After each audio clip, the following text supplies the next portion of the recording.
ప్రభువా, నీవు నాము మీద నీ స్థిరమైన కృప చూపుము, నీ వాగ్దానము ప్రకారము నీ విమోచనము నాకు ఇవ్వుము.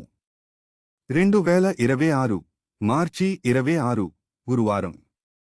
ఈ ఉదయం మన ధ్యానము కొరకు యేసుక్రీస్తు సువార్త యొక్క యోహాను 17:15 శ్లోకము నుండి ఎంపిక చేశాను. నేను వారిని లోకము నుండి తీసివేయమని కోరను, మార్కు అశుభమైన వాడి నుండి కాపాడుమని కోరుచున్నాను. శుభ ప్రభాతం స్నేహితులారా. యేసు ప్రార్థన అనేది మనల్ని అశుభమైన వాడి నుండి కాపాడుట అని. ఈ శ్లోకము మీద ధ్యానిద్దాం. ఈ ఉదయం ధ్యాన అవసరమైన విషయము అశుభమైన వాడి నుండి కాపాడుము.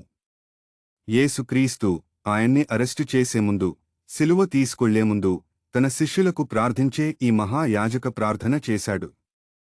ఎందుకంటే వారు సవాళ్లను ఎదుర్కోవాలి.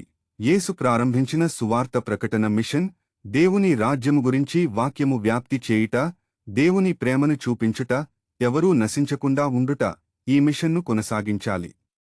ఇందుకోసం యేసు వారిని సన్నద్ధం చేశాడు, బోధించాడు, సహాయం చేశాడు, భూతాలను భగ్సేయుటకు శక్తి, అధికారము ఇచ్చాడు, వాక్యము పంచుటకు జ్ఞానము ఇచ్చాడు, ప్రపంచమంతట గూర్చి ప్రకటించుటకు పరిశుద్ధాత్మ శక్తిని ఇచ్చాడు. కాని ఇందుకోసం యేసు దేవుని ముందు వచ్చి, దేవుడు వారిని లోకము నుండి తీసివేయకుండా వారందరూ జీవించుటకు తన శిష్యులకు ప్రతి సవాలును ఎదుర్కొనే శక్తి, అధికారము, బలము ఇవ్వుమని కోరాడు. వారు మిషన్ కోసం ఈ లోకమందు ఉండాలి కాని సవాళ్లను ఎదుర్కోవాలి.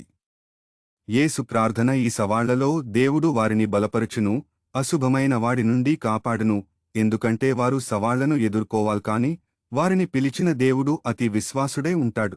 వారిని కాపాడును, బలపరచును, తన మహిమ కోసం గొప్పగా ఉపయోగించును. ప్రార్థన. కృపామయ దేవా, మమ్మల్ని బలపరచుట, కాపాడుట, కావలినిగా ఉంచుట మనకు అర్థమయ్యేలా చేయుము ప్రభువా. క్రీస్తు నామమందు ప్రార్థిస్తున్నాము. ఆమెన్.